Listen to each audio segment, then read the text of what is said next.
Shalom, and welcome back to B'nai Noach Academy, Thoughts on Life. Response number 2 to some of the comments posted on the class titled, True Forgiveness, Is It at All Possible?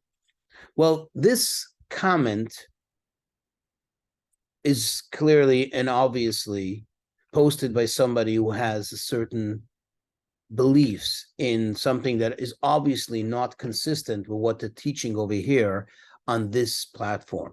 You see, this platform is B'nai Noach Academy.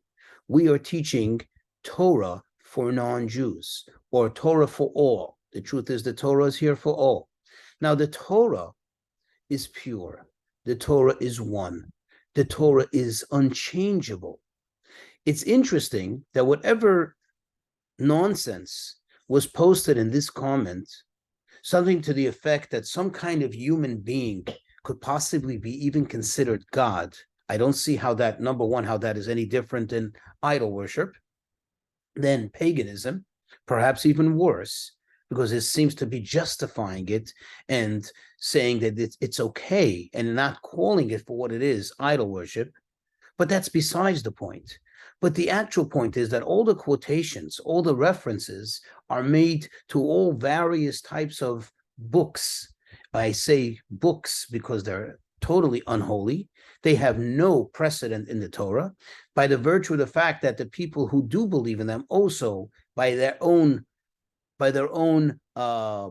characterization, they call it the New Testament. The fact that it's the New Testament means that it has nothing to do with the Torah, it has nothing to do with the Bible.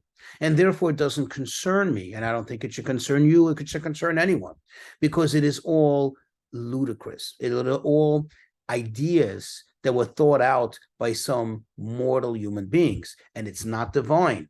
It cannot be divine, because the Torah cannot be changed. The Torah is something which Hashem gave, God, that is, dictated. He dictated to Moses, he dictated to the prophets throughout the generations. And this is not just an argument of Judaism or those who are adherent to the, quote, Old Testament, as you call it. But this is actually, by virtue of even those who believe in the New Testament, they also call it the Old Testament, the original. So at what point did the original no longer, so to speak, continue to be valid, and now we have a new thing that became more valid and overrides the original? In the original, in the quote Old Testament, it says clearly that there will be no other Torah, that there will be no other Bible. So how did that come about?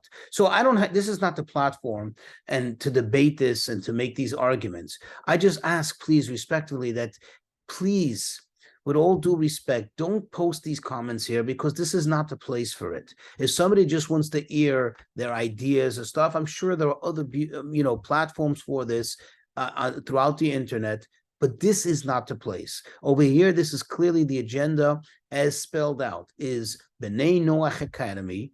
And I repeat, this is Torah for all, Torah for non-Jews, Torah for all. And therefore, there's no room for anything that's outside of Torah.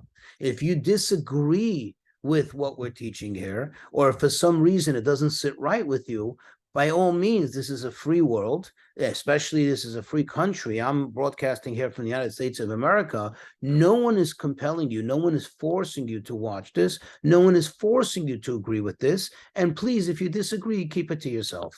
Thank you so much.